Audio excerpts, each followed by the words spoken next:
Hello, friends. Welcome to our Read Aloud of Holes. So we are in part 2, the last hole.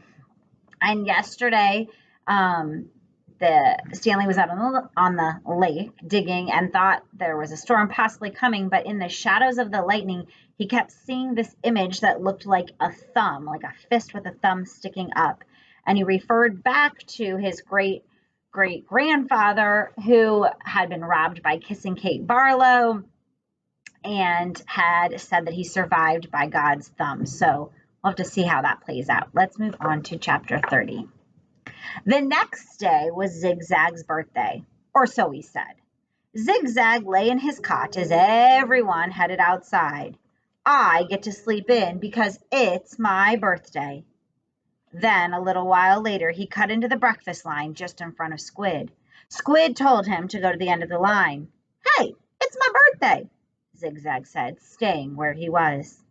It's not your birthday, said Magnet, who was standing behind Squid. Is too, said Zigzag, July 8th. Stanley was behind Magnet. He didn't know what day of the week it was, let alone the date. It could have been July 8th. But how would Zigzag know? He tried to figure out how long he'd been at Camp Green Lake, if indeed it was July 8th. I came here on May 24th, he said aloud, so that means I've been here 46 days, said Zero. Stanley was still trying to remember how many days there were in May and June. He looked at Zero. He learned not to doubt him when it came to math. 46 days? It felt more like 1,000. He didn't dig a hole that first day, and he hadn't dug one yet today. That meant he'd dug 44 holes, if it really was July 8th. Can I have an extra carton of juice? Zigzag asked Mr. Sir. It's my birthday. To everyone's surprise, Mr. Sir gave it to him. Stanley dug his shovel into the dirt. Hole number 45. The 45th hole is the hardest, he said to himself. But that really wasn't true, and he knew it. He was a lot stronger than when he had first arrived. His body had adjusted somewhat to the heat and harsh conditions. Mr. Sir was no longer depriving him of water. After having to get by on less water for a week or so, Stanley now felt like he had all the water he could want. Of course, it helped that Zero dug some of his hole for him each day. But that wasn't as great as everyone thought it was.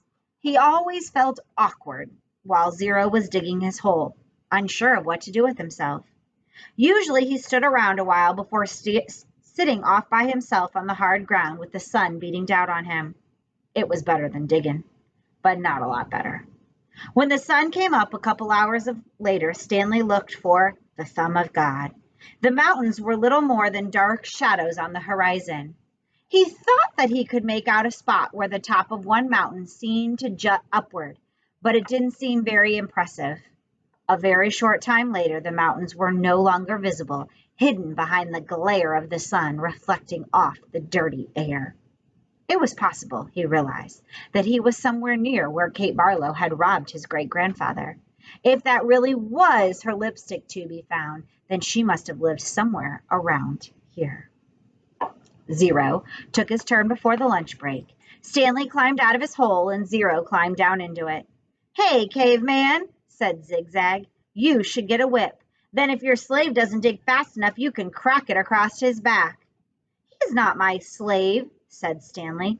We have a deal, that's all. A good deal for you, said Zigzag. It was Zero's idea, not mine. Don't you know, Zig, said X-Ray coming over.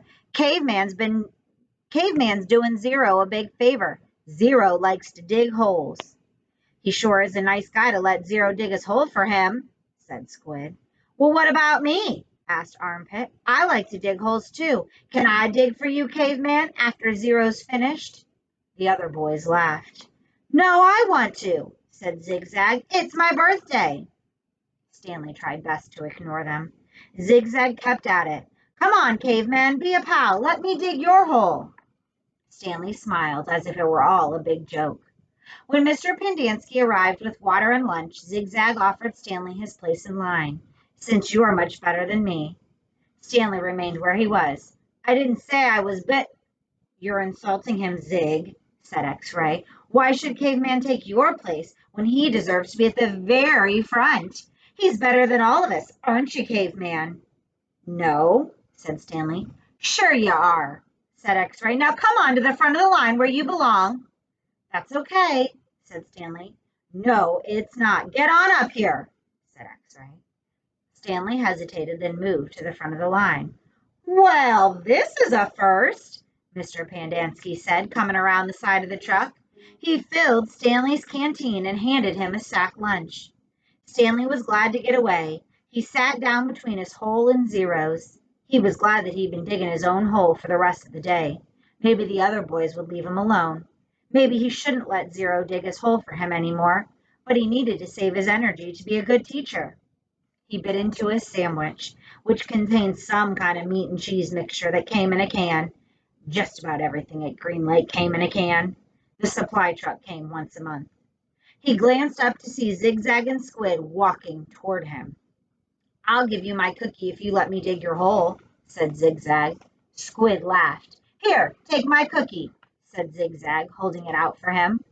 No, thanks, said Stanley. Come on, take my cookie, said Zigzag, sticking it in his face. Leave me alone, said Stanley.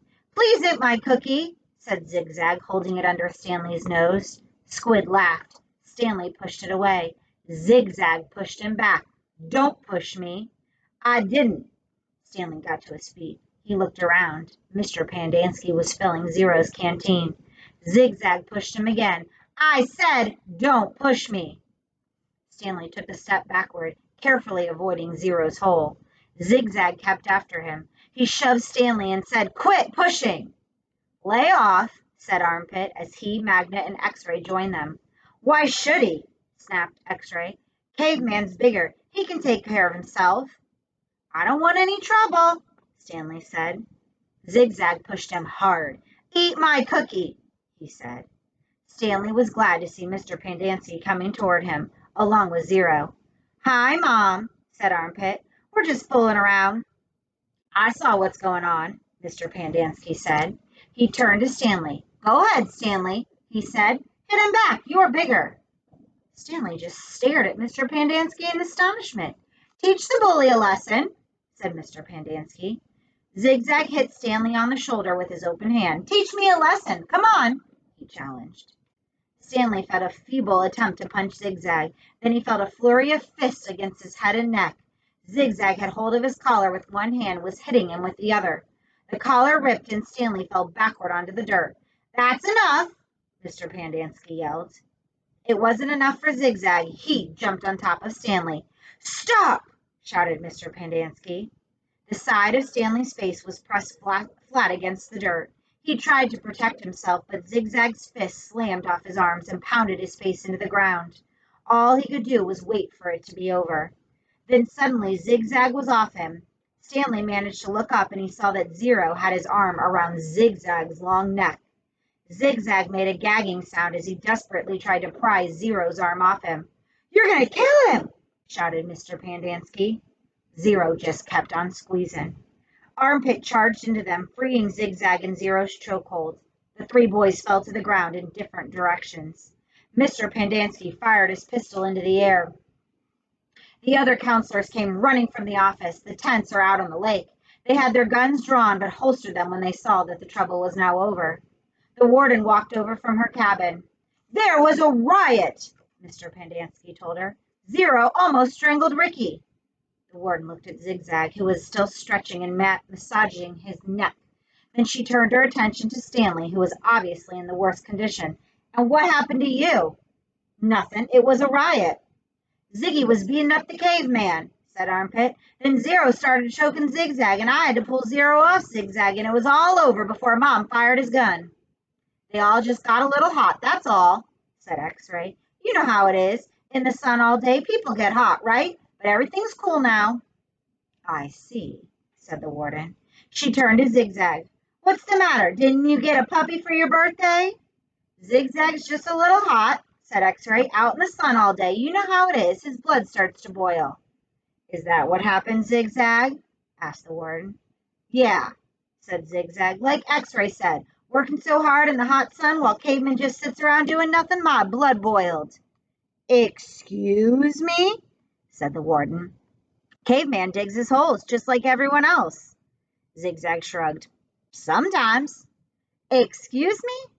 Well, Zero's been digging part of Caveman's hole every day, said Squid. The warden looked from Squid to Stanley to Zero. I'm teaching him to read and write, said Stanley. It's sort of a trade. The hole still gets dug, so what does it matter who digs it? Excuse me, said the warden. Isn't it more important for him to learn to read? Stanley asked. Doesn't that build character more than digging holes? That's his character, said the warden. What about your character? Stanley raised and lowered one shoulder. The warden turned to Zero. Well, Zero, what have you learned so far? Zero said nothing. Have you just been digging Caveman's hole for nothing? The warden asked him. He likes to dig holes, said Mr. Pendanski. Tell me what you learned yesterday, said the warden. Surely you can remember that. Zero said nothing. Mr. Pendanski laughed. He picked up a shovel and said, You might as well try to teach this shovel to read. It's got more brains than Zero. The at sound, said Zero. The at sound, repeated the warden. Well then, tell me, what does C-A-T spell? Zero glanced around uneasily. Stanley knew he knew the answer. Zero just didn't like answering questions. Cat, Zero said. Mr. Pendanski clapped his hands. Bravo, bravo, the boy's a genius. F-A-T, asked the warden. Zero thought a moment. Stanley hadn't taught him the f sound yet. Zero whispered, at. Fat. How about at? Asked the warden. Stanley hadn't taught him the h sound either. Zero concentrated hard. Then he said, chat. All the counselors laughed. He's a genius, all right, said Mr. Pendanski. He's so stupid he doesn't even know he's stupid. Stanley didn't know why Mr. Pendanski seemed to have it in for Zero. If Mr. Pendanski only thought about it, he'd realize it was very logical for Zero to think that the H made the ch sound. Okay, from now on, I don't want anyone digging anyone else's holes, said the warden, and no more reading lessons. I'm not digging another hole, said Zero. Good, said the warden. She turned to Stanley. You know why you're digging holes, because it's good for you. It teaches you a lesson. If Zero digs your hole for you, then you're not learning your lesson, are you? Well, I guess not, Stanley mumbled. Although he knew they weren't digging just to learn his lesson, she was looking for something that belonged to Kissing Kate Barlow. Why can't I dig my own hole but still teach Zero to read? He asked. What's wrong with that? I'll tell you what's wrong with that, the warden said. It leads to trouble. Zero almost killed Zigzag. It causes him stress, said Mr. Pendanski. I know you mean well, Stanley, but face it. Zero's too stupid to learn to read. That's what makes his blood boil, not the hot sun. I'm not digging another hole, said Zero. Mr. Pendanski handed him the shovel. Here, take it, Zero. It's all you'll ever be good for. Zero took the shovel. Then he swung it like a baseball bat. The metal blade smashed across Mr. Pendanski's face. His knees crumbled beneath him. He was unconscious before he hit the ground. The counselors all drew their guns. Zero held the shovel out in front of him as if he were going to try to bat away the bullets. I hate digging holes, he said. Then he slowly backed away. Don't shoot him, said the warden. He can't go anywhere. The last thing we need is an investigation. Zero kept backing up, out past the cluster of holes the boys had been digging, then farther and farther out onto the lake. He's going to have to come back for water, the warden said. Stanley noticed Zero's canteen lying on the ground near his hole.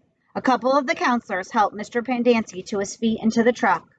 Stanley looked out towards Zero, but he had disappeared into the haze. The warden ordered the counselors to take turns guarding the shower room and the rec room all day and all night. They were not to let Zero drink any water. When he returned, he was to be brought directly to her. She examined her fingernails and said, It's almost time for me to paint my nails again. Before she left, she told the 6 remaining members of Group D that she still expected 7 holes. Whew, that was a big, long chapter. Take it all in. I'll see you soon for our next read aloud. Remember, be kind, smile, and have a good day.